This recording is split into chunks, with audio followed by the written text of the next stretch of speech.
Welcome to CEBSAR Talk. I'm your host today, Edmond Yaboa, and I'm stepping in for Evans Apiakisi, who is our regular host. And today on CEBSAR Talk, we are going to talk about Ghana's Article 71 office package holders, and we are asking ourselves, is the package fair? Now, CEBSAR stands for the Center for Better Society Advocacy and Research Africa. We believe in better society for all. So one of our mottos is a better society starts with you and me. And today I have with me fantastic host, Dr. Frimpong Ansah, Mr. Peter Bismarck Kofi, and Mr. Saeed Abdul Hafiz to help me in this discussion. Now, if you are joining us live from Facebook, you could also recommend to your friends and other people to join us.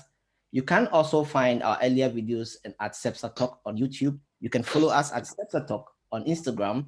You can also follow us at CEBSAR Talk on Twitter, and you can visit our website at www.cebsarafrica.org. You can also send us an email at cebsarafrica@gmail.com. So I go in to present our guest for today. Our first guest is Mr. Dr. Ansah Frimpong, who is a consultant, a research and development engineer. He has a PhD in computer science from the University of Passau, Germany. He has a master's in communication and media engineering from the Offenbach University of Applied Sciences, also in Germany.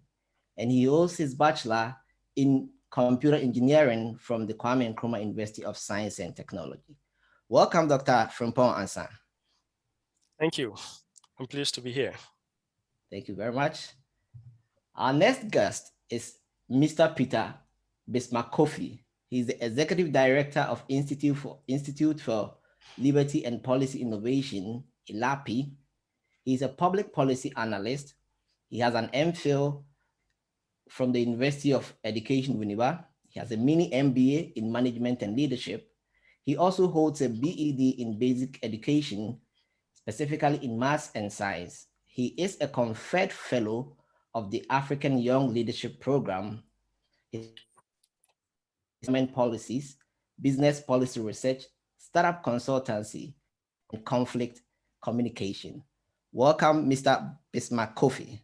Right, thank you, Edmond. And last but not the least is our third guest, and his name is Mr. Saeed Abdul Hafiz. He's a law student at the Ghana School of Law. He has a Bachelor of Law from the University of Cape Coast, Ghana, and he has a Bachelor of Arts in Social Sciences from the University of Cape Coast, Ghana. Welcome, Saeed, to CEBSAR Talk. Thanks for having me. So I welcome you once again, fellow, and I read to you the synopsis that will guide us for our talk today. A minute. And today we are talking about the Article 71 of the 1992 Constitution. In the past week, we've heard a lot about the Article 71, especially with respect to emolument or salaries of the spouses of the president and the vice president. But it goes beyond just the spouses' payment and salary payment. It's just about the general article, what it entails, and the anger that it brings every 4 years. So we here at CEBSAR Talk are interested in discussing this Article 71 and asking ourselves, what is the way forward? Now, I want to start right away with Abdul Hafiz. You are a law student and you can help us. My question to you is, can you give us a summary of the Article 71 and who qualifies to be on that list? What is it actually? Okay. Once again, thanks for having me. Article 71, as you rightly said, is very exhaustive. It has listed the offices that can draw salaries from the consolidated funds. So with your permission, let me quote Article 71 of the 1992 Constitution.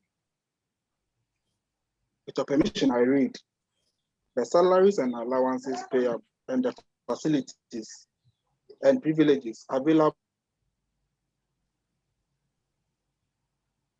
Is Hafiz on the to the line? speakers, deputy speakers, and members of parliament, the chief justice, judges, the auditor general, the chairman and deputy chairman of the electoral commission, the commissioner for human rights and administrative justice, and his deputies, the district assembly's common fund administrator. So the constitution went further and listed other offices as well. So if you are the chairman or the vice chairman of the National Council for Higher Education, the Public Services Commission, the National Media Commission, the Lands Commission, and the National Commission for Civic Education, all these people are entitled to draw their salaries from the consolidated fund. Mm-hmm. And Article 72, Article 71 Clause 2 went ahead and listed the president and the vice president. These are the people who are qualified to draw salaries from the consolidated fund. And as prescribed by the Constitution, the president has to set up a committee, not numbering more than 5. They will determine how each of these office holders are to be paid. So in a nutshell, Article 71 is exhaustive. So a cursory look at a cursory now. Continue. A cursory look at Article 71 would inform one as to who qualifies to draw salaries from the consolidated fund. Okay, so my question would then be, what was the basis for drawing this group of people in the Article 71? Is it arbitrary, or do we think these are the people at the top, so let's put them in a different scheme? Oh, okay. This question probably I don't know how to put it, but then from the framers of the Constitution, per their wisdom, they thought it wise to put these people in a separate pot.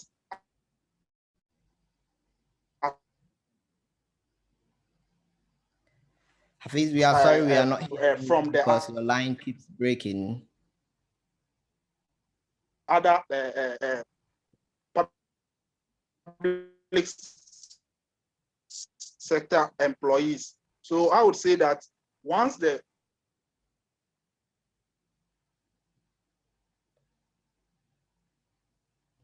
Okay. Can you position yourself very well, and then we come back to you? So, Dr. has provided for this office. Mm-hmm. Is it okay now?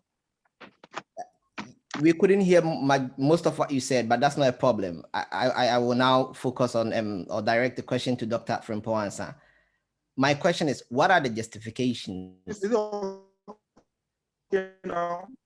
Yes, it's okay, Hafiz. We didn't hear most of it, but I'll come back to you again. Try to position yourself well so that we can hear you. Back to Dr. Frimpong. The question again, what are the justifications of putting the Article 71 office holders in a different pot? Could we not put them in the same pool like everybody? You are on mute. Can you unmute yourself, please? Well, I like the question, but I would like to answer it this way. I like the fact that the theme of this talk is about fairness, but not the legality of Article 71. Because as far as the legalities of Article 71 is concerned, the president, the parliament haven't done anything wrong, right? Mm-hmm. It's actually about the morality of application. Mm-hmm. We talk about fairness. In order to measure fairness, there needs to be a reference point or a reference line. Who are the reference? The reference are the people in the public sector who aren't in the Article 71, right? Now, you talk about, okay, what is the justification for having this group of people there? Well, the writers of the Constitution felt that, okay, this group of people, probably due to the way they come in and go out and being elected and all that, trying to look for or reach a fair salary for them might be problematic, and therefore requires a committee to take a second look at it. However, how the article has been applied relative to the people who work in the public sector is what is in question. Is it fair to them? And in my opinion, it isn't that fair. Because we are talking about an annual, Who upwards is it not fair to? Is it not fair to the people receiving it or the people? It's not fair to the people who aren't receiving it, who aren't in that pot. Because when we talk about fairness, we need to find a reference point, right? And the reference point is the people of Ghana who work in the public sector. And of course, I know people who work in the private sector will say, oh, okay, well, this is a public sector thing. But everything is connected. And you are also affected in one way or the other, because when private companies come into the country and they need to peg a salary for the private sector, where do they peg it to? They peg it to a reference point, and the reference point is the public sector. And if already the reference point is bad, then you know that you're not going to get the best salary, right? But coming back to the morality of it, right? We are talking about the current report that came. We are looking at about an upwards adjustment of 50 to 70%, or the 80%. Without not going into the details of how much they take right now, for example, you said fairness, and you talk about reference point. Yeah. Are all workers the same? So you say the reference will be the other public workers, but are they not put in this pot because we can justify they are highly skilled, or they are the kind of labor force which is rare to find and we need to treat them specially? So, I mean, we cannot talk about fairness when we also don't talk about equality of skills. If I have different skills than you have, where is the basis? Well, I like that you asked that question. We are talking about highly skilled. Are you saying that the majority of people who fall in the political class are highly skilled and the labor force that supports them, the labor force upon which the Constitution gives them the power? And the truth of the matter is, no, they are not. Look, the president isn't the most skilled person in the country. In fact, the president doesn't have to be the most skilled person in the country. He needs to depend on the most skilled people in order to make his decisions. If we have a president who feels that he's the most skilled in the country, then I think we are in for a big problem in the country. But it goes beyond just elected positions. It also considers recruited positions. So as Hafiz gave the list, in the list, you could see there are appointed positions, there are elected positions, and there are people who are also recruited. So for example, the chief justices and the judges of the superior courts, these are not people who just get elected there. They also work for it. So in a sense, one could say maybe their position and the task given demand that they are put in a different pot. Yes, like I said, we are not here to argue or debate the legality of them being in that pot. Yeah, I think we are here to look at the morality of how the article is being applied. Right. Okay. And to look at the morality, we need to have a reference point. And the reference point is the people who do not fall within that subset of those who should enjoy that Article 71, right? And at the end of the day, regardless of how highly skilled they are, every skill level, every section of the government have certain pay ranges and all that. The question is, how often do these people get the pay rises that they get compared to these Article 71 holders? Thank you very much. Let me move on to Peter. So Peter, now we are talking about who is in the Article 71 and if it's justified to have a different pot to put other people in. Now, Ansa is talking about their salaries and their pays and their allowances. Hafiz made mention that the president is supposed to set up a 5-member team committee to decide how they are paid. How is the process done? How are their salaries determined? Can you brief us on the work of this Presidential Emolument Committee and how the whole process of approval goes through? You are on mute, please.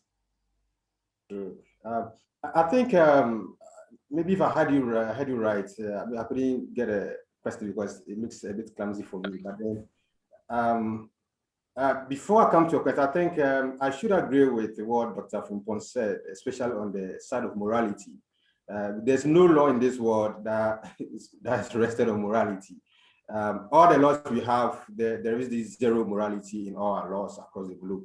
So obviously, you're not going to get anything when it comes to morality. Between morality and the law, there's a huge distinction. So your question, yes, when you want to set up the committee, because the Constitution has made it clearer that you should have not more than 5 people. Not less than 5 people will determined by the president. Everything rests in the bosom of the president to determine whether you have a judge on it, whether you have a labor expert on it, whether you have a security expert on it, everything determined by the president. There are no principles or rules as to how the president should elect or select the committee members. If you look at the public inquiries, for example, and the other commission of inquiries, there are laid down principles as to how many people and which caliber of people should be on the commission of inquiry or public inquiries. But when it comes to selecting the committee for the Article 71 emolument, I mean, to review how these parliamentarians and the lists Said mentioned, everything rests on the president. So, for example, Edmond, you can be called to come and sit in because of your expertise in maybe in labor issues. Dr. Frimpong can be called in maybe because he's having computer engineering skill. He could be able to diagnose and understand the intricacies of how we can arrive at a particular solution to ensuring that we have a good base salary for these members of Article 71. So there are no rules to follow, especially in the selection, but there's a cap that we should have not more than 5. So president can select 3, president can select 2, or even pick up 4. So everything rests on the president, just like the other forms of commissions. But you know, as I mentioned, the commission of inquiry, there are requirements. We should know the number of people and the kind of individuals we have. But when it comes to the committee, we don't. That is why you see Professor Ntiama is a zoologist. You get it. So you ask yourself, why do you have someone who's into zoo, studies of zoo, sitting on looking at how best we can find solutions to pay people of Article 71. You get it. So I mean, until there are no laws for that, and Said can bear with me. There is no law. I know there's no law on the principle of selection, but there's a cap for not more than 5. That's what the president will live within. Yeah, so now we know the structure of the committee, but how do they determine the salaries? Is it an arbitrary process?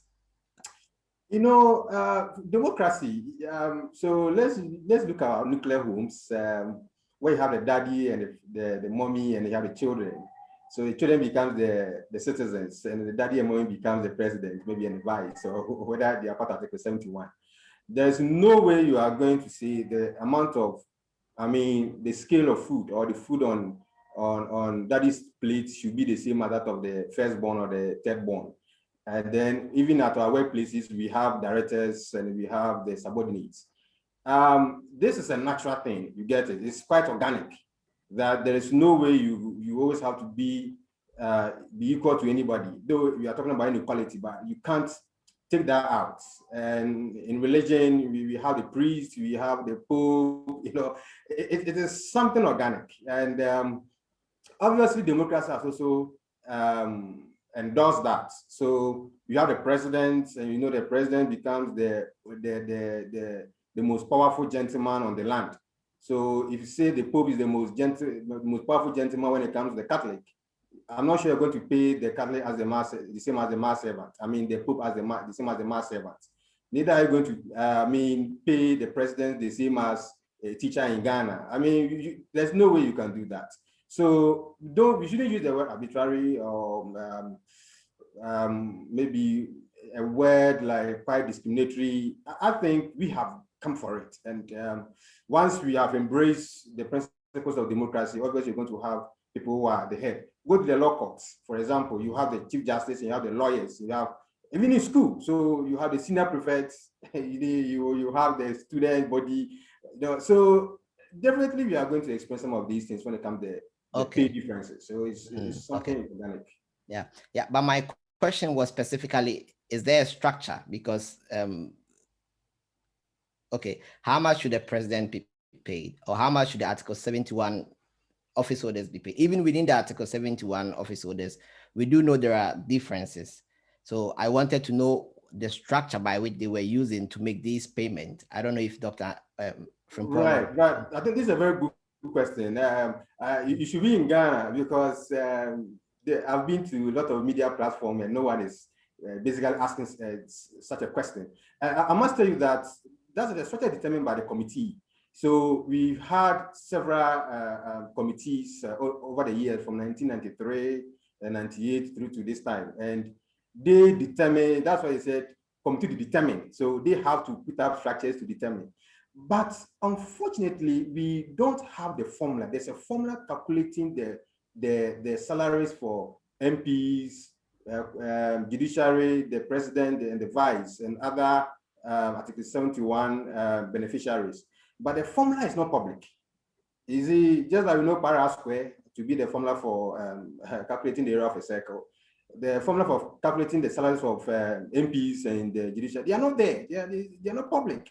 So if you look at the committee's report, you will see that it has written 20% higher than that of the vice president should be that of what the president should take. But what formula do we put in the 20% to arrive at the salary for the president? It's not there. So there's huge information asymmetry when it comes to the formula to understand how these salaries are determined. They are not there. None of the committees report that ever made that public.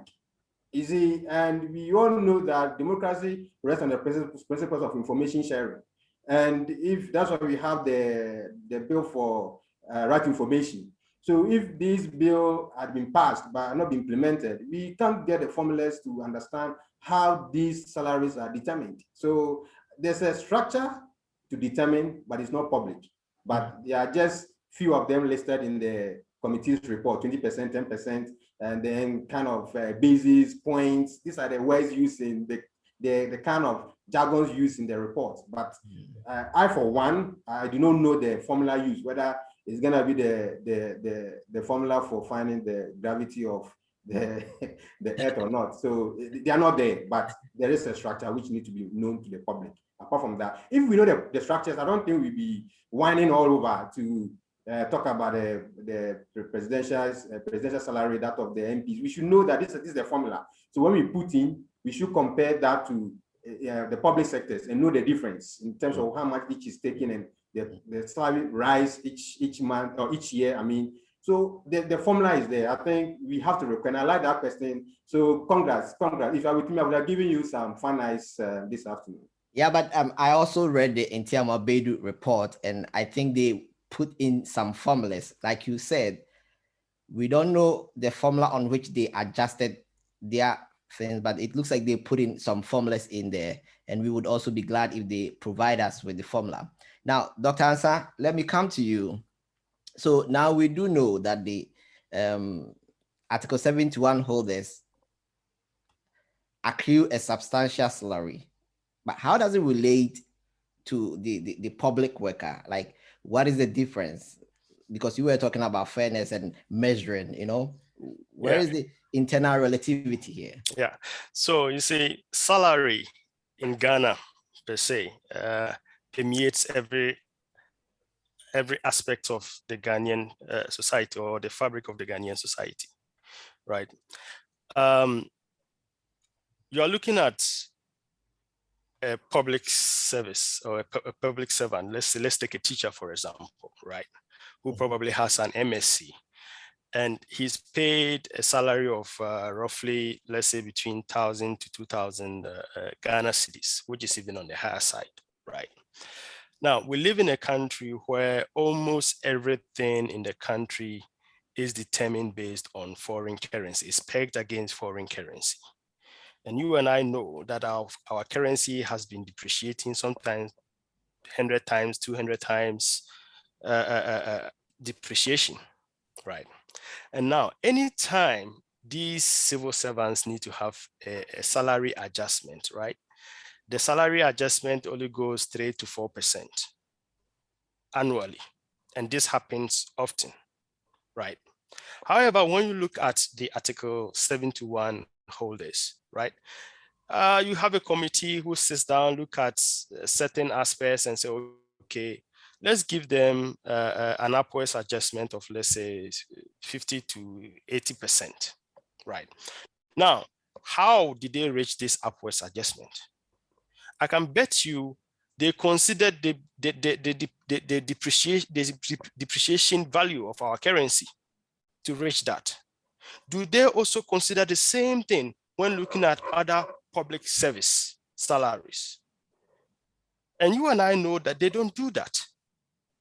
Because if they do that, right, then the quality of life of the people will reflect in the society.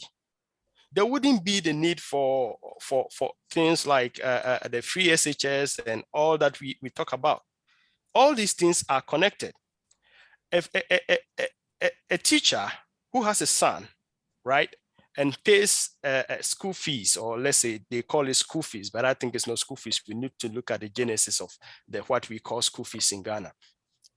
Pays these fees, like, let's say 500 Ghana cedis in 2015, right? His son is probably in the senior high school, right? Mm-hmm. Now, in 4 years' time, right, the second son of this same man gets to the same high school, and this man could be paying as close as what?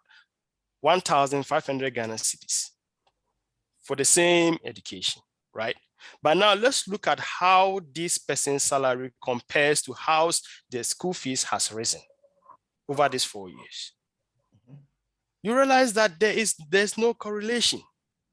However, let's do the same analysis for Article 71 holders. You realize that the upwards adjustment corresponds to the depreciation value of the currency in the country. This, at the end of the day, pushes people to the point whereby they try to find other means of making up for the deficits that has been caused due to the currency devaluation or value devaluation within the country. And that is why you get some of these civil servants, like let's say some teachers, they will go to class, and I've been a victim of this. They will go to class, they are supposed to teach 5 topics in the class. They end up teaching 2. And then they ask the students to come for extra classes. In my opinion, extra classes is for below average students. But in Ghana, right now, you have above average students going for extra classes. And the parents go along with it. And the institutions go along with it. It has become the norm because everybody knows that they have to make up for the deficits in salary that the government is not covering. Mm-hmm. But is so eager to cover with Article 71 for Article 71 office holders. Mm. So this is the relativity I'm hitting at. That's the internal relativity, right? We are comparing it to, let's say, people on the single spine salary structure. Exactly. But what about external relativity? Because let's not forget that these, like we mentioned at the beginning, these are top skilled people who sometimes they are poached from elsewhere, right? They might be working for an international organization, whatever, and then they are poached back home to serve their country. So what about the external relativity? How do we compare with other countries? Look, no problem, right? No problem. I will use my experience as a telecommunication engineer, okay, to answer this question, right? I was the team lead, right, in one of the prominent telecommunication providers in the country, right? I was young, right, from the university. I was paid, I mean, my group, we used to call it 1 meg, because at that time, relative to the people who were in the public sector, taking 1.3, 1,300 Ghana cedis was actually good, right? Mm-hmm. But the thing is, I was good at my job and everybody knew I was good at my job. I had a team who would sacrifice everything to make sure that we achieve our objectives, right? Mm-hmm. Yeah. Now, all of a sudden, the company decides to bring somebody they claim is very experienced, and this person is an expatriate. Now, the person has to come and work under me, right? Or come to, because I'm the team lead, I'll have to give him the work to do and all that. It so happens the person is paid what? That was around 6,500 euros monthly. I was paid 1,300 Ghana cedis. And this was at a time when the cedi was 1.5 cedi was equivalent to $1, right? This was at that time. The question is, are we paying people for the work that they do? Or are we paying people because of where they come from? I don't think you being in Germany here, you are paid because you are paid low because you come from Ghana. You are paid because of the work you have been employed to do, right? So if you are paying people according to the work that have been employed to do, why should it matter whether the person was poached from outside or not? Does the person who the person who was poached from outside hold a degree far greater than the one who was locally bred? No, maybe that's not my question. My question is specifically, so let's say you gave yourself an example, and I want to use you as an example. Let's say you are employed by the government of Ghana to lead, if there should be an engineering or let's say computer government program. Now, your salary that you have a salary expectation. Yes. And we also need to understand that the people who are in Ghana and occupying these positions are equally qualified as their colleagues elsewhere. So I wanted to know, how does their salary relate with the same skill set or with the same level of job elsewhere out of the country? Because that would help us to know if it's fair or not. Because now what we are doing mostly is comparing it to within the country and other workers. Yeah. So within the country itself is poor, right? What about external? And then when you even compare it to external, right, it's worse. Okay, it's worse. The reason being that sometimes people are paid to the extent in the country, people are paid to the extent that they cannot even afford the basic fundamentals that a human being needs to live. And until we actually solve that, we cannot even begin to talk about comparing Ghanaian salaries to externals. Of course, and if we don't solve this, it will result in a situation whereby we have brain drain. Most of these qualified people feeling that they are not valued in their country, and then they take their expertise elsewhere. For example, is that not what the Article 71 is trying to solve, to make sure that some of these people don't? Yes, I have no problem with the solution that the Article 71 is offering. My problem is the fact that why are they applying it to a specific group of people and neglecting the other group of people? That is where the unfairness comes in. Perfect. Because it's like some people are looked after and others are neglected. Yeah. And the bulk of the workforce are those who are neglected. And if this is not solved, it will lead to situations whereby you find corruption in very small places.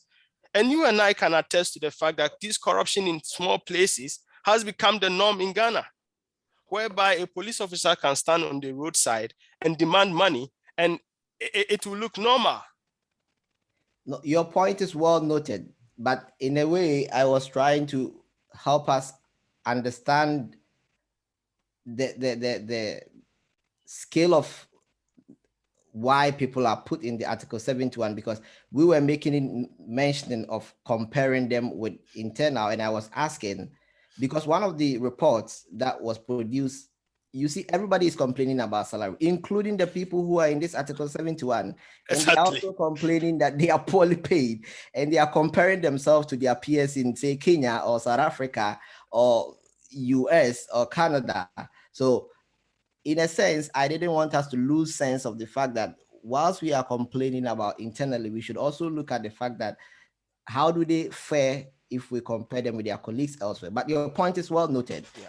It has to be balanced. That's what now we do understand. So we are basically saying that do for the people of Ghana what you are doing for Article 71 holders. We are not saying that Article 71 holders are overpaid. No, in fact, the salaries that you are quoting for these guys compared to the outside world, it's not much, right? It's not much.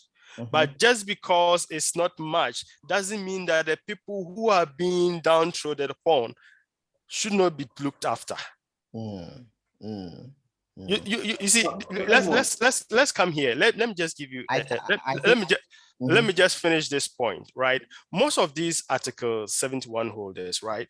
They take their salary and it comes with several benefits. You and I can attest to the fact that none of these benefits go to the people in the other pot. None. And most of the salaries, or the larger part of the salaries, are spent on these benefits that Article 71 holders get. So at the end of the day, how do you expect these people to survive? They pay electricity, they pay rent, they pay this. Most of the Article 71 holders don't even pay some of these things, which happens to be the things that take the bulk of the salaries that are paid to workers. Point noted. Let me move to Hafiz. Hafiz, can you hear us now? Can I make this point? Edmond, can I make this point? Okay, you can. Yeah, just a brief one. You know, there are other office holders or public office holders who earn more than those based on Article 71. If you pick the Ghana Port and Harbour Authority, if you're a director or deputy director, or even a PR or a secretary, you earn more than those on Article 71. What's the name? The free zone, for example, Cocoa Board, airport, the ports and aviation. So there are individuals in public offices, they earn more than those on Article 71. The challenge is that we do not have means to measure efforts put in the services they provide or the kind of positions they have. We do not measure. So if you look at Article 71, there are no measurements. There are only principles guiding the payments. But what the formula is not known, but there are principles. So if you look at the report as you read, you see that there are written principles of fairness, equity, dignity, principles of reasonableness, ability of the government to pay. Easy, but how do we measure the effort? Are there, rules to measure effort of an MP to earn that amount under Article 71, or someone who's also not under Article 71, also any more than those people on Article 71? So the argument is quite a dicey one, because though they are complaining of salaries not being good, there are individuals who are earning more. Even there are individuals at Ghana Health Service who are earning more than those Article 71. Okay. So we have to look at it in a way where we don't see Article 71 also like they are earning so much. We have told you that democracy, we have accepted it, and obviously you're going to have people who will be earning more than others. Thank you very much. So I would like to move to Hafiz. So Hafiz, the discussion is now like there are people who earn more than Article 71 who are obviously not under the Article 71. So when I read the report, it's like now it has become the basis by which other people also peg their salary. And my question to you is, do you think that the Article 71 is causing these inequalities in payment? Because, for example, if somebody compares himself to the boss of National Communication Authority, and then he says, I have the same qualification, but he's under Article 71, and I am not paid that way, then in a way, their organization adjusts themselves to the same level. So now, like the report says, there are many people that we don't even know where they belong, and the estimation could be more than that. Could the Article 71 be the basis of this maladjustment that we are seeing in salary structure in the country? Oh, yes. I think I agree with you. Even the committee indicated that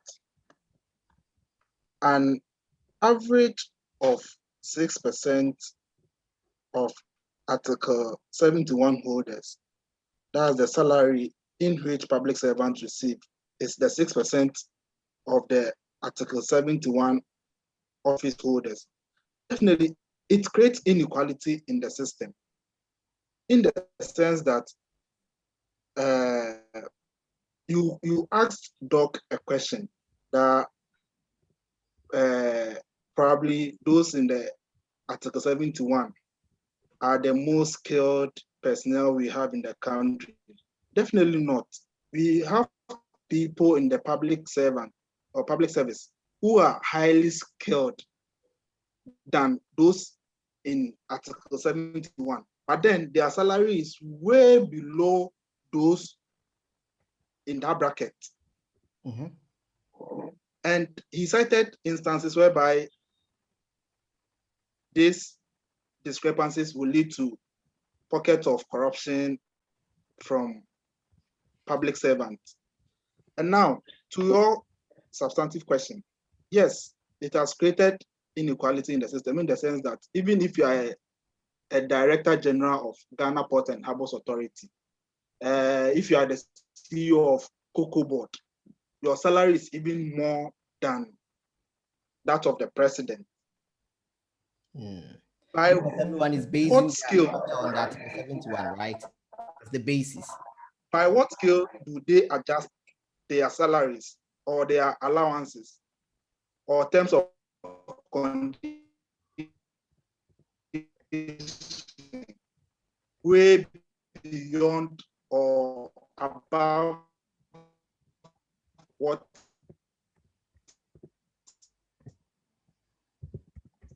Hafiz, your line is breaking. If you can position yourself. Okay, in the meantime, I go to Dr. Frimpong. You have your hand up. A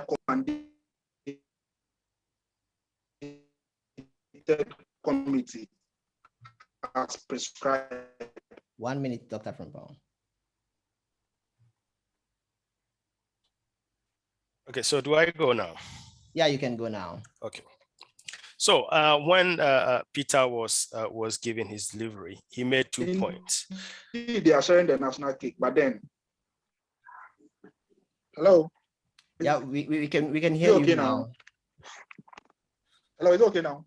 Yeah, it's okay now. You can now finish your submission.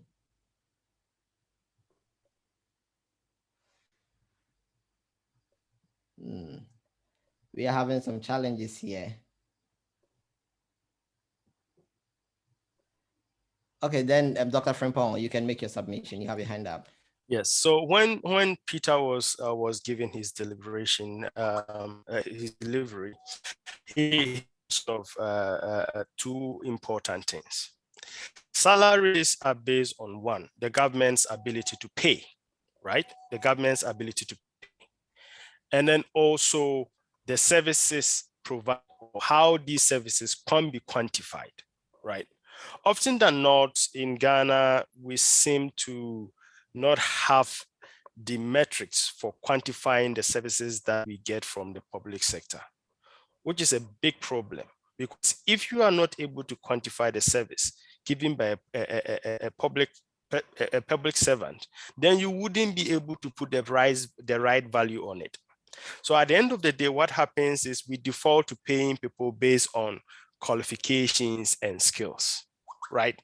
Now, salaries, if salaries are pegged with qualifications and skills, right, then you will have people who are in certain positions that don't contribute as much as other people and yet get paid more than those people.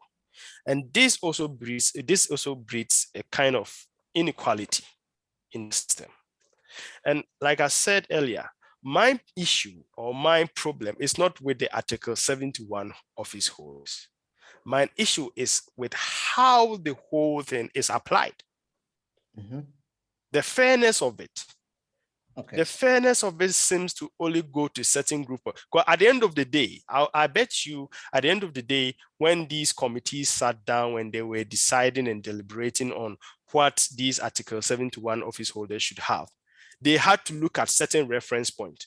And definitely the reference point that they were looking at wasn't the public's, the people in the civil service or in the public sector who are not in that pot. They were definitely looking at all these high earners in the country. Talk of the director of Cocoa Board or director of national communication and all that. These were the people they were pegged with. Because if they were pegged with those people, those are the helms of our education, the headmasters, the professors, and the doctors in our universities, and also the heads of our medical institutions. All right, you realize that this upwards adjustment is way off in terms of comparison. Mm-hmm. Okay, so I think in Ghana we should probably devise a better way of paying people, and this better way should be based on the service that is being provided. Okay. As it stands right now, we don't have that. Okay. Hafiz, are you back with us? Hello, Hafiz? Yes, sir. Can you hear me? Yeah, we can hear you now. Your network is giving you problems. You can understand. But let me pose you this this question. So we are talking about the salary, but it goes beyond the salary. I mean, it's the whole benefit package. And one of the most controversial aspects of the benefit package is the ex gratia. Now, what is your view on the ex gratia payment? Truth be told, the ex gratia is very absurd, in my opinion. How is it possible that after every 4 years, these people keep receiving ex gratia and then they come back and occupy the same position? It is so absurd. Just compare it to a teacher who will work for, let's say, approximately 35 years, 30 years, and at the end of his end of benefit, you will receive not even a quarter of what these people will receive. But then I agree, truth be told, parliamentarians or parliament, its sole duty is to legislate, to make laws. And this is the case, or this is the instance whereby they make all manner of to their advantage. Just imagine, yours is to go and make law, but then you go and make a law that you should be giving MPs common fund. For what reason? I'm not interrupting you, Hafiz, but per the report that we read, it's not only parliamentarians that get ex gratia. It looks like all Article 71 holders get ex gratia. So I would like you to put it broadly so that Ghanaians understand that everybody gets ex gratia under this Article 71. Who is listed under the Article 71? Okay.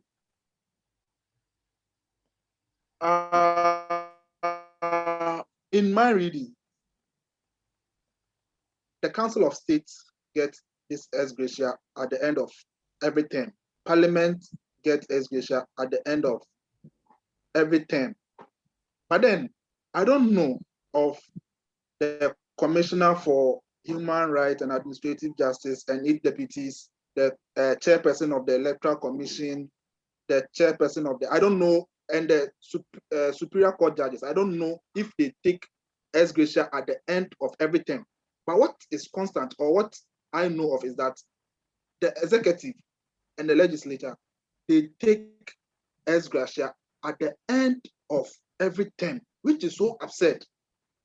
It doesn't make sense. Okay, so let me ask Peter this question. Peter, is it only the executive that take ex gratia, the legislative that take ex gratia, or everybody takes ex gratia? You are on mute, please. So as I said, not everyone. It is the executive and then the legislature. So if you look at the report carefully, their offices, I mean, where they work is a professional office, or their position is more of a profession as compared to the legislature and executive. So paying them equally to MPs are wrong. I mean, they disband their conversation with the committee, because for them, they don't have terms. They don't have four-year term. Theirs are more like retirement. the stretch is retirement, Auditor General, retirement. But when it comes to the executive arm and then the legislature, they have terms of office. But the parliament will tell you that each 4 year, is a distinct parliament. It means that the previous parliament is not the same as the current parliament. The 7th parliament is not like the 8th parliament. They say it's a distinct parliament. So once it's a distinct parliament, if you gave them ex gratia in the previous years, in the last parliament, you are not supposed to say that because they receive it in the 7th parliament, in the 8th parliament, they will not take it because they are saying it's a distinct. Every parliament is distinct from each other. So to them, ex gratia must be paid every 4 years. So when it comes to two arms, look at it. So you look at the constitution, you will realize that the executive arm, you just need to be popular, be a Ghanaian, and then you can contest. Legislative arm, be popular, be a Ghanaian, and contest. But when it comes to judiciary, you need about 50 years law profession to be on the bench or become, a chief justice. So the difference between the three arms of government, the legislature and the executive arm are almost spend the same term, but the judiciary is not. If you look at educational qualification, equally the same. You need to be popular in both arms of government, executive and judiciary, and you can be employed and placed under Article 71. Judiciary is never the same. Okay. Let me go to Dr. Frimpong. Your hand is up. What is your take on ex gratia? Well, again, we have to look at the fundamental application of the principles that lead to things like ex gratia and end of service benefits. The parliament or the legislature make the laws, right? The question is, are they also applying it fairly? Now, you can make up a principle that, like Bismarck's Peter said, you can come up with a principle that favors you, right? Okay, so after every 4 years, there's a new parliament, therefore we pay ex gratia to the members of the parliament. But this same law, this same principle can be changed and made such that if you are a sitting MP and you have no intention of being elected to the next parliament, then you can put in your application for ex gratia. This is also another principle that can be fair. But at the end of the day, like most Ghanaians know and most Ghanaians feel, these people tend to make laws that favor them rather than people themselves. And this is a general feeling I think everybody on this panel would agree is the case. It's a matter of scratch my back, I scratch your back. That's what is going on between the legislature and the executive. Have you realized that members of parliament can access loans at almost 0% interest, whereas ordinary Ghanaians will access subpar loans at almost 20% interest? You live in the country, Ghana. You know how business is. How do you expect somebody to be able to even pay off the interest on that loan? And a loan at 20% interest. And yet these are the people who do not have good end of year benefits, who do not have any other service benefits such as rent, electricity, utility, car loans, and all that. And yet they are paid the least. So again, this whole thing boils down to how fair is the law being applied? Albert says he agrees with you on your take on the ex gratia, but I was reading the report and they said one of the most emotional consultation they had was with former MPs, where they cited that an MP died because he could not afford a medication that cost 200 cedis. Now, as it stands now, when somebody enters into politics as a politician, they are no more eligible for any public as a public servant. And there are allegations that even if they want to, some who were university lecturers were not engaged again. So it looks like you go into parliament and that's the end of it for you. Either you stay in parliament forever, or if you are booted out, you die in poverty. So this shouldn't happen, actually. it shouldn't happen.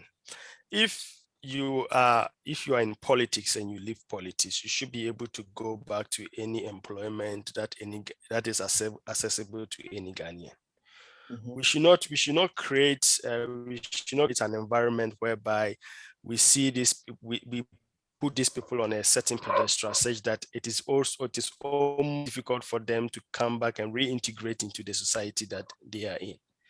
And in some way, I would say these MPs and these politicians have created that scenario. This is because the kind of life that they live, right?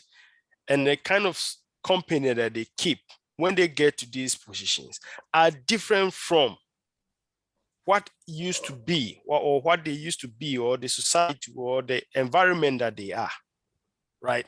So you going and coming back and reintegrating into something that is already bad is already demoralizing. Okay, now you give an example of an MP not being able to afford medication. This again points to some of the deficiencies that we have in the country. Yeah. And in fact, we have a lot of deficiencies in almost every sector of the country. Education, health, housing, utilities such as electricity, of course, water is a big problem, right? And sometimes some of these health, when it comes to the health sector, some of these health issues can be tackled differently. You see, health is not supposed to be only when you go to a hospital to be cured or to be diagnosed by a doctor. Okay. Okay, the government should also be invested in the kind of food that people eat, the lifestyle of the people, right? And the kind of products that are even sold in the society and how this contributes to the overall health of the country. These things are not done. Cut you short, but I want to do that for the sake of our time. Peter, so people are arguing that a solution to ex gratia would be to establish a pension scheme for parliamentarians. Do you think that would help? And I also have a problem with it when somebody works for only 4 years or 8 years, yet they might have to enjoy pension. And at what point should that pension count?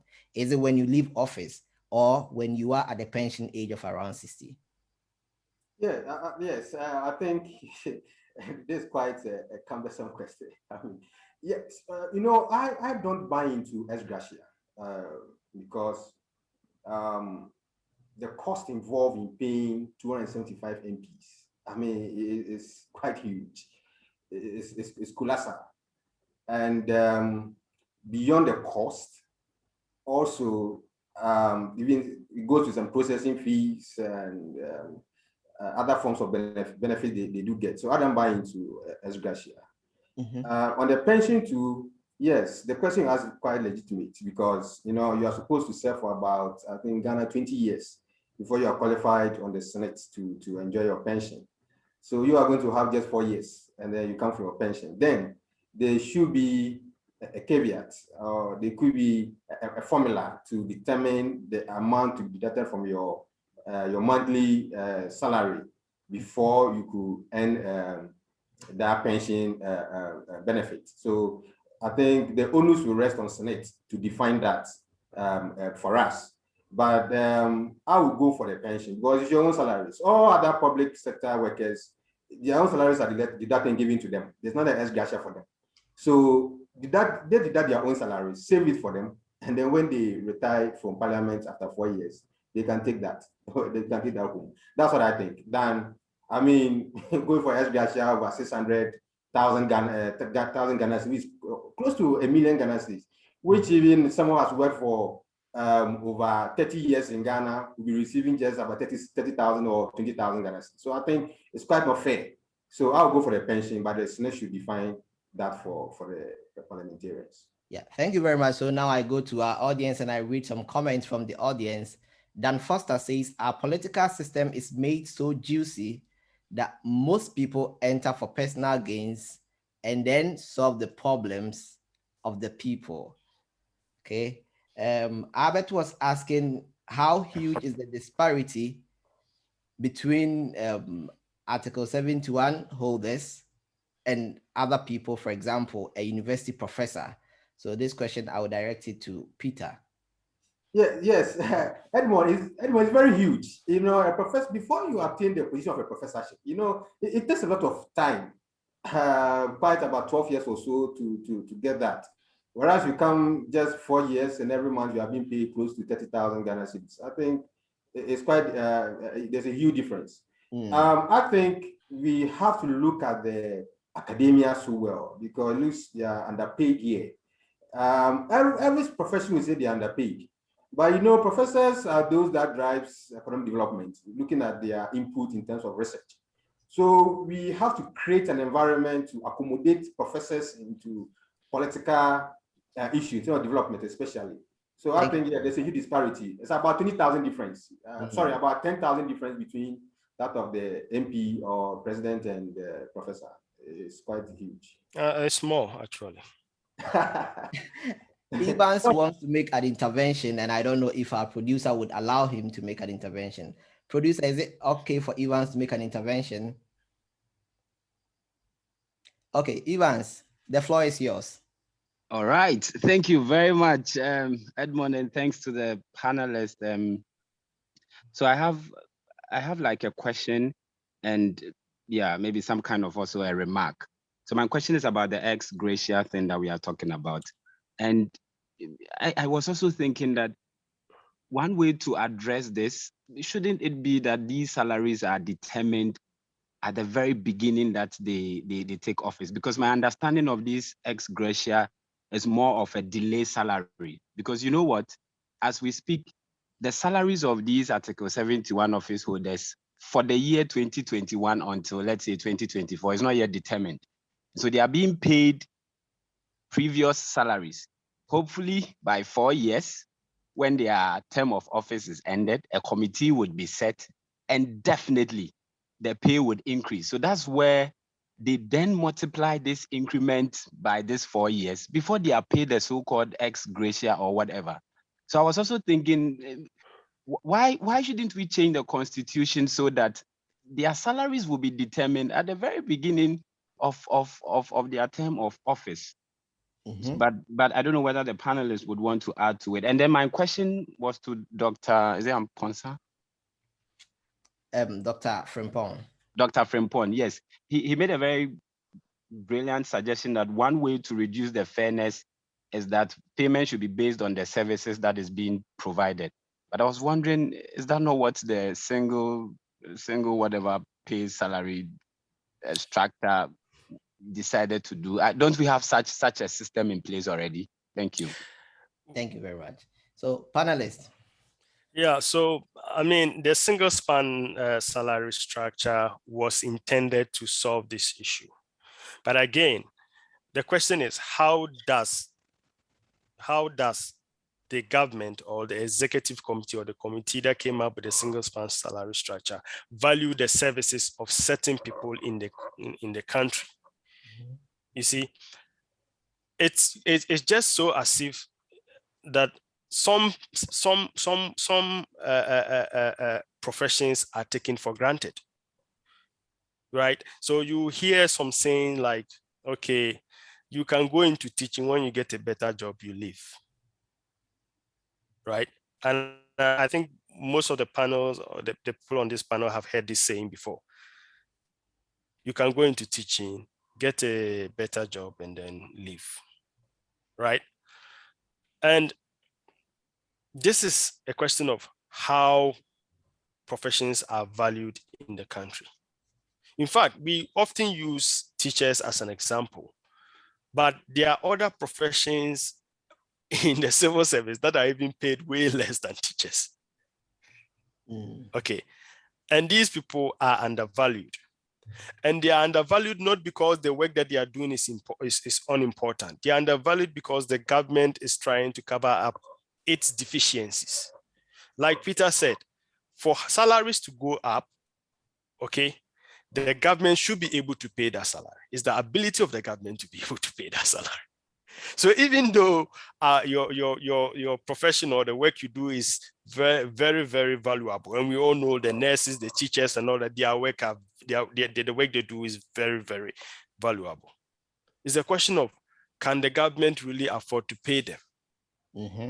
Okay. And So because of the Mhm. government's deficiency, these people are paid less. Okay. Peter. Yeah. You know, Evans, no, I would ask you the first question Ivan said. So now we are operating a static system where the MPs receive a salary that's not the actual salary that they need to receive. So at the end of 4 years, when there's a new report, then they are paid this debt, one will call it. Do you think adjusting it every year, putting them on a different scheme, like Evans was asking, will solve the problem? yes, you know, so the reports again, let me quote the report. The report also said that the percentage increases granted to Article 71 office holders in any particular year should not exceed what is granted to public servants. You get, so we have not looked at at the public sector, we don't know the percentage increments per every profession. So for example, teachers, when I was teaching back then in government, increment could be around 20 cedis, sometimes 80 Ghana cedis in a year, you get it. That's Whereas, 4%. yes, so whereas I was taking, I think, but then 700 Ghana cedis. And my increment is 10 cedis or 20 cedis in a year, every year. Whereas an MP or those on Article 71 will have a special percentage of increment, or which you and I do not know by the formula, but we know the principles. So I think Article 71 to some extent, they are not being fair to the public servants. When it comes to the single spine salary scheme, there are also huge disparities there, because salaries were just shot up, just like that, with a certain kind of percentage. Then all of a sudden, MPs also say now single spine is almost getting closer to us, so let us also stretch the gap. Then we have a commission to set up. Commission will come. Then they also say, okay, yes, you guys are taking a closer amount to those in the public sector, and you have some kind of unique roles to play. So the committee also recommended, okay, let's have another percentage. So I mean, there's lack of information on salary increments, looking at the percentage differences between public sector and then the Article 71. So with what Evans is saying, yes, but I also think that beyond the percentage, okay, in where you are in Germany, you are paid based on hours. Hours is different in Africa. You see, so we are first-time workers. Almost Article 7, those in Article 71, some of them, as well as other police servants, they do first, we call them first-time workers. They come, oh, my bar office, okay, here, okay, there's no one here, then he leaves. Okay, he has already signed that he has reported to work. Then the month will end and he's paid.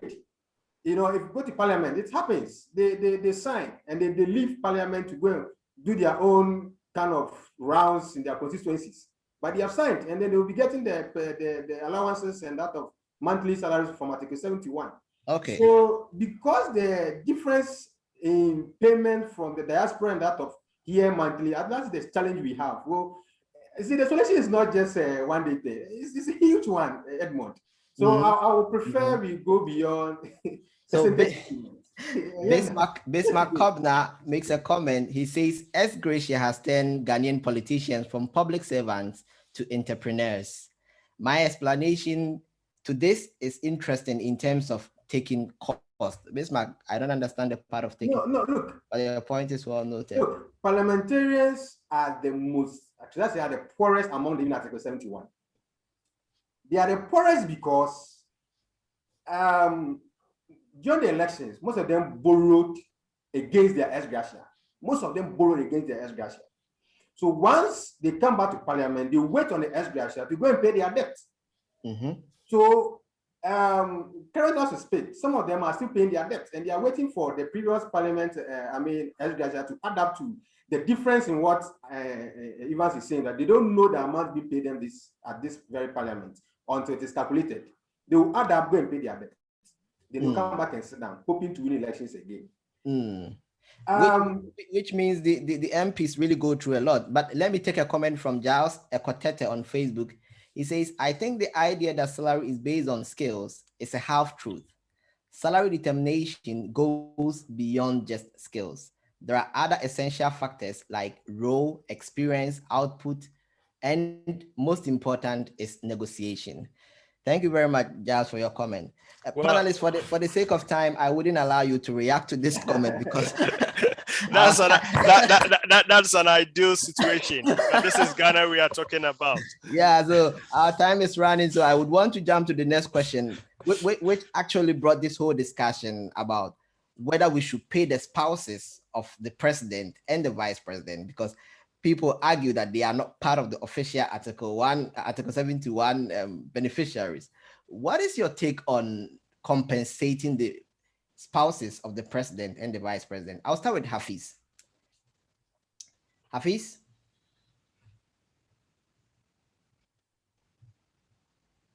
Hello, Hafiz. It looks like Hafiz is not with us.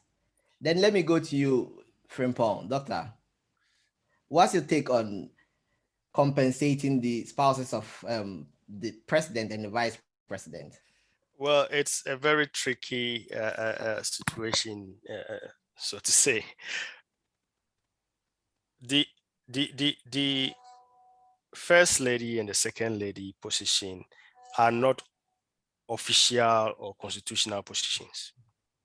They do not fall, for us, please. They do not fall part of the Article 71.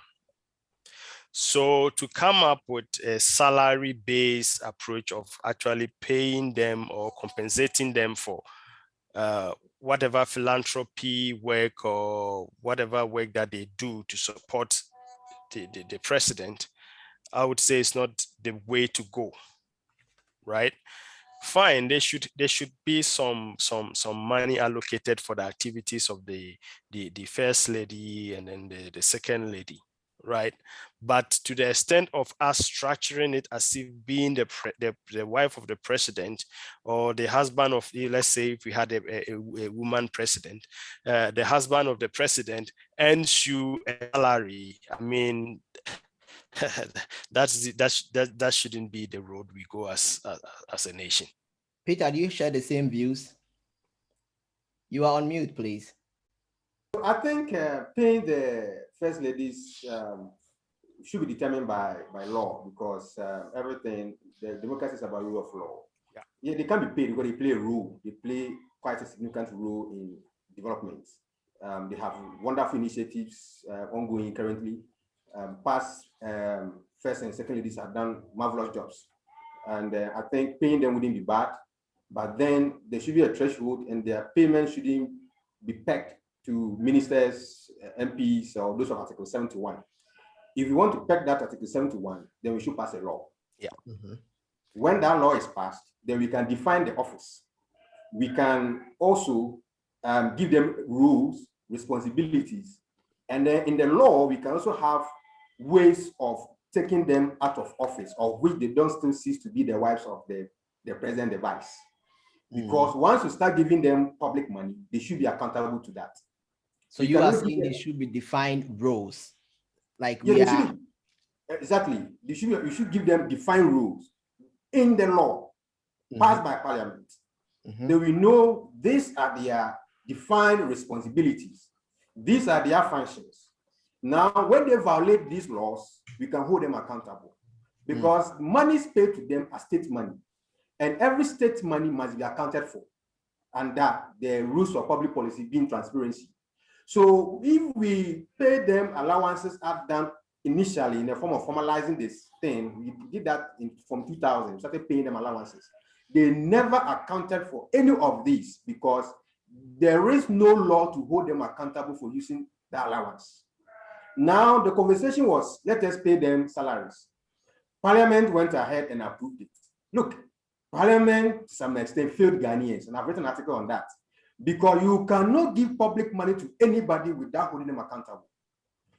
There should be a legislative instrument or supplementary legislative act that would define the role as state officers. Then we will know that it is not just about setting up NGOs or foundations, but it's about learning or working within state laws so that the money is given to you can be accounted for and can be audited. But here, it's not that way. There's no law, but you are paying them allowances. There is no law, but you are going to pay them salaries. That was quite wrong. And Parliament, I was surprised Parliament did that. And the recommendation from the Interior report was even saying that, look, make sure that approved recommendations should be backed by an act of Parliament. So even the adjustment of the MPs and the judiciary and that of the executive arms of government should be backed by an act of Parliament. But Parliament had approved that. And the executive is also going to approve that for Parliament. So the scratch my back and scratch yours is what we are doing. And then we are paying the first lady's allowances illegally because there are no rules or grounds to hold them accountable. Certainly. Thank you very much. So I would like to ask our audience if anyone do have a question for our panelists. So far, it's been very interesting for me as well to look at this whole Article 71. Are there questions from the panelists, from our studio audience, or from our friends on Facebook? Is there anything that you would want to ask our panelists? I'll keep my eyes out for it. If not, then I would go to the last question, ladies and gentlemen. Now we've come to understand that the Article 71 as it looks is not fair. So my last question is very simple. How do we ensure a level playing ground for all Ghanaian workers? Well, I wouldn't say that the Article 71 is unfair. In fact, the Article 71 is a constitutional mandate that the president has. So it is not about it being fair. It's about its application, right? The way it's applied, it's in such a way that it's skewed towards a certain group of people, giving benefits to a certain group of people whilst neglecting another group of people. It is on this basis that we say it's not fair, right? So at the end of the day, we don't mind these office holders getting the salaries that they take. But look, make the system better for everybody. Don't push people to desperation to the extent that they have to compensate for the balances in their life by doing things outside their normal work that they are supposed to do. It doesn't help anyone. It doesn't help the MPs. It doesn't help the MPs' family. It doesn't help people in different offices. It doesn't even help the private sector. It doesn't help the whole economy. Okay, so Peter, before I hear your take on how to create a level playing field, there's a question or there's a comment from Giles on Facebook.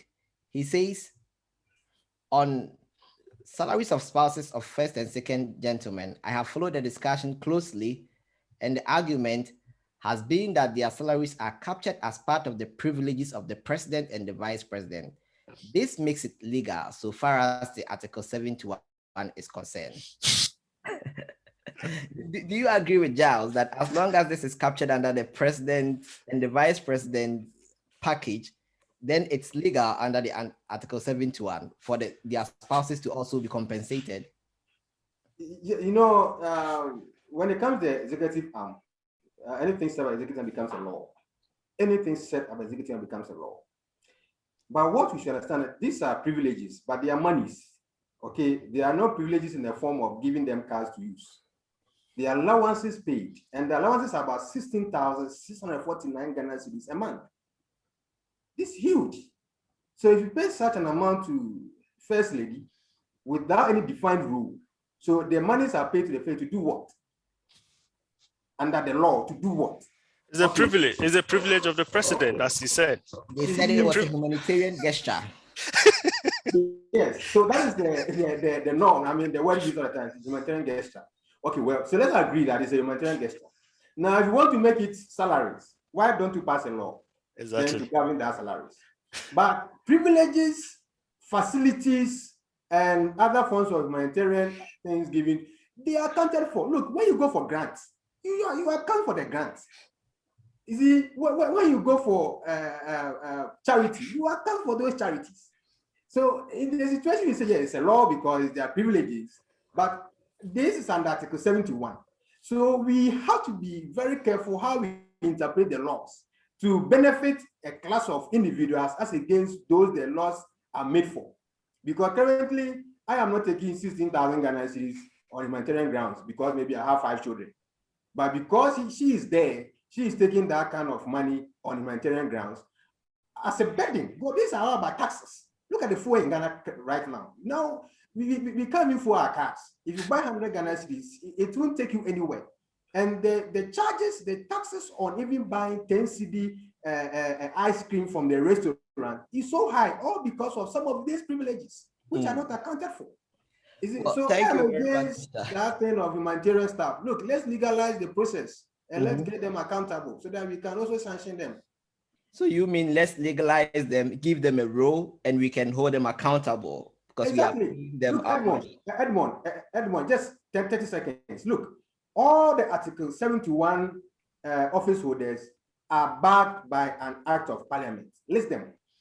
All Article 71, Shraj, the judiciary, what the electoral commission, they all have an act of parliament. The auditor general, there's an act of parliament. So you cannot peg someone with an act of on Article 71 and say take free money without an act of parliament. It is wrong. It is quite wrong. You have somebody supporting you. Diana says, I don't agree with Giles. I am with you, Peter. So thumbs up. I personally don't agree with Giles either, because it's like saying that, okay, I am the head of so and so, and as part of my privilege, pay my wife. Yeah. And meanwhile, probably my wife is also a worker in another company. Well, so we are drawing the curtain because our time is fast spent, and I'll come to you, Peter. This has been a really interesting discussion for us to understand the technicalities and also how to understand this whole Article 71. Now, what will be your concluding remarks? But before then, let me ask my participant or audience again, is there any question that you want to put to our panelists? Yeah, Ivan says if he can ask a question. Ivan, be brief, please. Very quick. All right, thank you very much, Edmond. So, great discussion. I wanted to ask Dr. Ansam, because he said something that I associate myself with, the fact that it's not that we are against the salaries or benefits that Article 71 office holders receive, but then we feel that there should also be an increment on the side of, other Ghanaians. But again, we know we are faced with budget constraints and the like. So I'm asking him, then shouldn't we also be bold to say that if government is not ready to increase the salaries of other people, then the best way also is to reduce the salaries of these Article 71 office holders? What do you think, Dr. Ansah? Well, basically, that's what I'm saying, Evans, right? What is not good for A should not be good for B, right? If you are increasing salaries based on the depreciation in value, okay, in the country, then of course the same depreciation should be the value in depreciation should be applied to others, because what like the example I gave in the beginning, right? A teacher who is able to pay his son's fees in 2015, okay, gets throughout the year, gets from 2015 to, let's say, 2020, gets 10 Ghana cedis increment, 20 Ghana cedis increment. Now, the school fees of the same student has probably doubled or tripled. The question you ask yourself is, how does he continue to pay the school fees? How does he compensate for it? And this is what leads to civil servants demanding extra money from you and I, who have paid our taxes and expect to have a service delivered to us, paying to compensate for what the government isn't able to do. So I think it is high time the government, the executive committee and its whole entourage, they sit down and then look at this issue critically. Because if we don't, if we don't, it's going to destroy so many aspects of the Ghanaian economy. Is that your last words? Yes, according to a report, okay, still on the report, according to the report, it says that Article 71 office holders are less than 1% of the entire public sector. but the monies paid to Article 71 office holders can equally pay about 15% of new recruits into the public sector and be paid for more than even 15 years. This is a report, right? Yes, not the report says they are less than 1% of the public sector.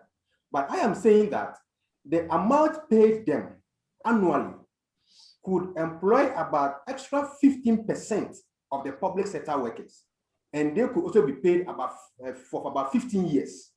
So it means that the amount paid them quite huge, and we should look at it and make it a bit unattractive, so that people wouldn't leave their professorship and then enter into politics. People wouldn't leave their businesses and enter into politics. They should be paid, but then the difference should not be that wide to cause public outcry when such discussion comes up. Albert Kobna-Mensah says he agree with you wholeheartedly, Peter. Gentlemen, I would like to give you 30 seconds each to give us your concluding remarks as we wrap up on the show. I start with Dr. Frimpong. 30 seconds. What is your concluding remarks? My conclusion is that the issue of salary permeates the fabric of the Ghanaian society and should be looked at critically. It connects everything that goes on in the country, whether the country is doing well or not doing well. We should base our salaries on the services that are provided and also on living wage, quality of life, right? Our executives should not come up and say GDP is so and so, GDP is so and so, whilst the quality, the life quality index of the people is way below average. This even allows international companies to come in and offer peanuts, and the people will jump at it because they have not had anything, they have not had any better. Imagine an ant who is used to getting a breadcrumb coming in possession of a slice of bread, when in fact he could be looking out for a loaf of bread. Let's not put our people in a situation whereby they are always being taken advantage of. Thank you very much. Peter, your concluding remarks? Yeah, right. So I'll say that Parliament should go back and ensure that all approved recommendations of the Commission should be enacted into law so that we can ensure accountability. Also, the government should make sure we don't have huge salary disparity between public servants and that of the Article 71 office holders. There should be some kind of genuine disparity, because if all Ghanaians are to some extent creating opportunity for themselves and creating wealth, they would never complain about how much the president even receives. So they should understand that Ghanaians are really suffering, and they shouldn't create or make the executive arm, the legislature, and that of the judiciary an avenue for enriching themselves. Thank you. Thank you very much. I mean, I wanted to close it, but I see Lydia, your hand is up. Lydia, do you want to ask a question or you have a comment? Lydia? If not, then I read the last comment from Giles Ekotete. He says, Dr. Ansah mentioned that Article 71, as enshrined, is not the problem, but rather the opposite. The article says the president shall determine the salary of these people on the recommendation of a committee. So this is exactly what is happening. So he thinks that the problem is the recommendation of the committee. Let me sum up what you all said. So, I mean, what I get from your concluding remarks is that Ghanaians are suffering, and therefore we should offer competitive salary for everyone and not a selected few as we see currently. Thank you very much, my panelists, and thank you very much, viewers. If you joined us, I mean, this is CEBSAR Africa, and this is CEBSAR Talk. We are grateful to have you with us, and we also encourage you to check on our earlier videos on YouTube. Please make sure to subscribe to our channel also on YouTube and follow us on Facebook. Till we meet again, we say take care and have a very good evening.